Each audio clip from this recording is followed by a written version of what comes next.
Today I will be reading chapters 1 and 2 of my first novella, Pricilla Phantom and the Monochrome book. Hope you all enjoy. Chapter 1, Peculiar.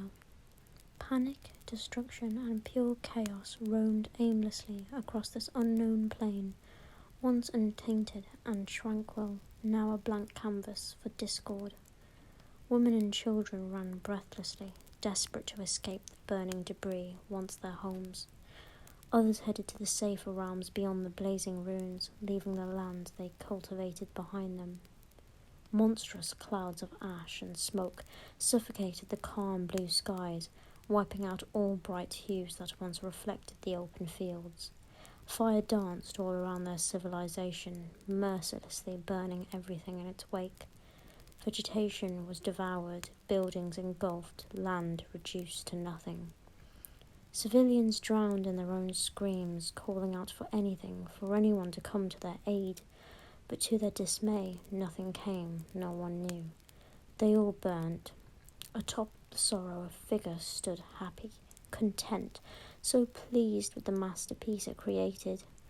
Looking down upon the disfigured remains, it waited to hear the blood-curdling howls of hell. The corners of its mouth perked until a distorted grin was stretched beyond its ears. Satisfaction beamed enthusiastically from its livid pupils. Bloodshed was its vision. In a universe millions of miles away, a girl jolted awake. Jumping shakily out of bed, she ran to the window. All was quiet and peaceful at the grand house of 22 Lavender Crescent. The streets slept calmly and beams of tired moonlight shone through her window. She frantically scanned her room for any sign of peril. Fortunately, all was as she left it. Her computer desk was brimming with study materials, stationery, schedules, and of course, books. The corner cabinet contained many video games organised in neat rows, and her double-veiled bed was littered with colourful plushies. Turning to the mirror, she wiped away beads of sweat and shook away what seemed to be the worst nightmare she had ever encountered. Pricilla Phantom was the name of this imitable 17-year-old student. She bore black curly hair reaching past her waist, soft grey eyes burning with longing, and beautiful pale skin which greatly contrasted with her crimson lips and cheeks. She was quite short and thin for her age, which oddly made her seem like a handmade porcelain doll. Rubbing the weariness from her eyes, Pricilla climbed back into bed, swaddling herself between the warm sheets and nestling deep into the pillows. She thought back to the nightmare. It felt so real. As if it physically happened, but somehow she doubted its reality as strange dreams were becoming more and more frequent. Pricilla knew she was different from a very young age, though her parents tried not to bring it up so often. Throughout her life, she watched other children gathering in hyperactive flocks, playing without a care, visiting each other's houses, even getting into trouble by blasting loud heavy metal throughout the neighbourhood or getting caught in a knocked or run scandal. All experiences she could never take part in. She never did anything normal children did. Every day, Pricilla would sit alone, either reading a dusty book, reminiscing in self-pity, or talking to them. To be honest, talking to them was what she mostly did. In her most depressing hours, she would wait silently, listening in the darkness, and to her delight they replied. The voices she so desperately wanted to hear communicated with her. Bizarrely enough, the girl found some comfort in it. Even so, she longed to be ordinary, to run out with other children and abandon this constant cycle of remorse. To the girl's surprise, her younger sister Rouge was fascinated with the rare gifts her sister possessed, thinking them to be more of a blessing than a curse. But then again, Rouge was a bit on the gothic side of things, finding supernatural goings-on to be quite amusing, more like a game of excitement than mortal terror. Talking to the unknown wasn't the only gift Pricilla possessed. No, she also had an eye to see the misplaced.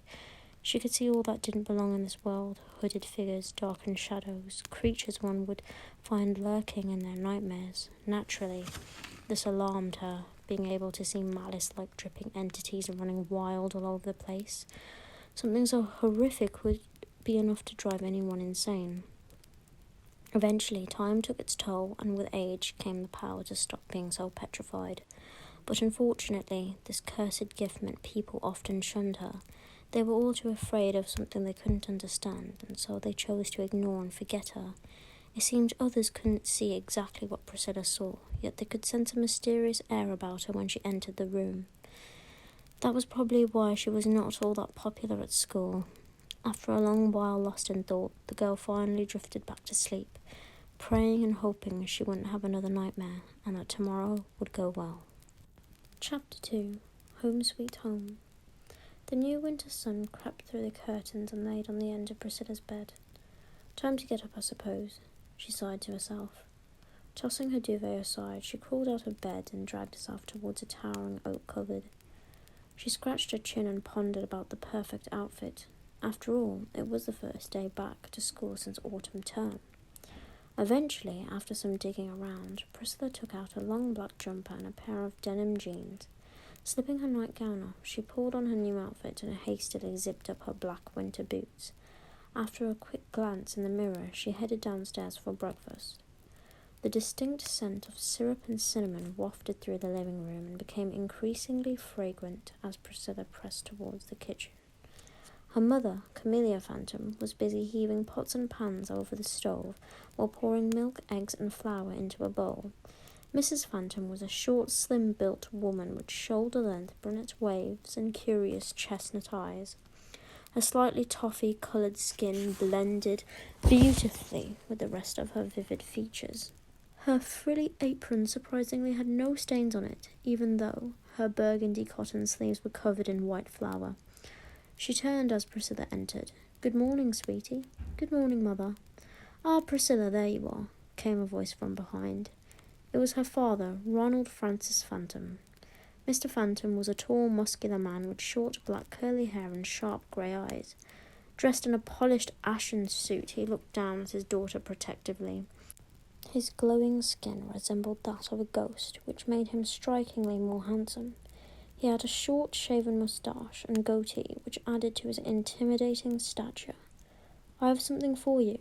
The man held out his hand, presenting a shimmering silver and black feathered quill.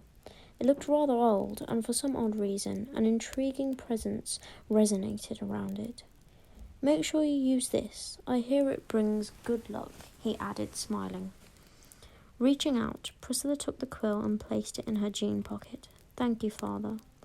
At that moment, Rouge hastily bolted down the stairs and bounced into her seat. Even though Rouge was 4 years younger than Priscilla, she was already the same height and significantly larger in physique. Her bulky arms and broad shoulders made her a powerhouse and a half, leaving her untouchable. No doubt one swing of her fist would send any unlucky soul flying. She possessed long, chocolate-tainted hair, tied in a tight ponytail, wicked-looking hazel pupils, and pretty olive skin. Inexplicably, she also held one slightly sizable fang-like tooth that peered out from the corner of her mouth. This feature definitely made her seem like a feral vampire from one of her imaginative daydreams. Her leather jacket, military-style boots, and spiked necklace also brought a sudden chill to mind. Suddenly, she seized her older sister's arm and slammed her down in the chair next to her. "What's up, sis?" "Nothing much. Just hungry, I suppose," Priscilla groaned. Coincidentally, their mother had just set down several plates containing scrambled eggs, beans, toast, and the piece de resistance, syrup-drenched pancakes with blueberries and cinnamon. "Here you are, my darlings," she announced, exhausted. Mr. and Mrs. Phantom pulled the chairs opposite their daughters, looking preoccupied. "Monday morning. Work and school waits for no one," Mr. Phantom added in a stoic tone, glancing up to meet Priscilla's eyes. This was true. Priscilla's mother and father started work in the office early and finished late. It'd be critical for the sales business if they didn't turn up on time. According to her father, work was fun if the right amount of hard work was put into it. On the other hand, high school was an experience, Priscilla thought carefully. After breakfast, Priscilla's father left the table, full and content. He went to the front door where Mrs. Phantom handed him his briefcase. After a sweet goodbye kiss, he swiftly set off for the office. Sprinting to the front of the stairs, Mrs. Phantom focused her attention on her daughters. "Have you got everything for school?" "Yes, we've got everything," Priscilla and Rouge said simultaneously. After heaving their school bags over their shoulders and bundling up in cosy coats and scarves, they set off in the sky-blue Jaguar parked outside. The air was considerably colder than before. Winter was rolling in fast. The clouds above were dull and frozen. It looked as if heavy snow was due to fall any second. The trees were bare and silent, sleeping gracefully until the warm sun reached their tips in spring. Priscilla's school, Crevice Academy, was luckily not too far away from her house, and even better yet, Rouge also attended school there. Having her younger sister walk home with her every day gave the girl an opportunity to feel less lonely. Mrs. Phantom pulled beside the building and waved the girls a reassuring goodbye as they reached the foot of the gate. Priscilla looked up to the dreary sky once more, anticipating that no trouble would arise this day.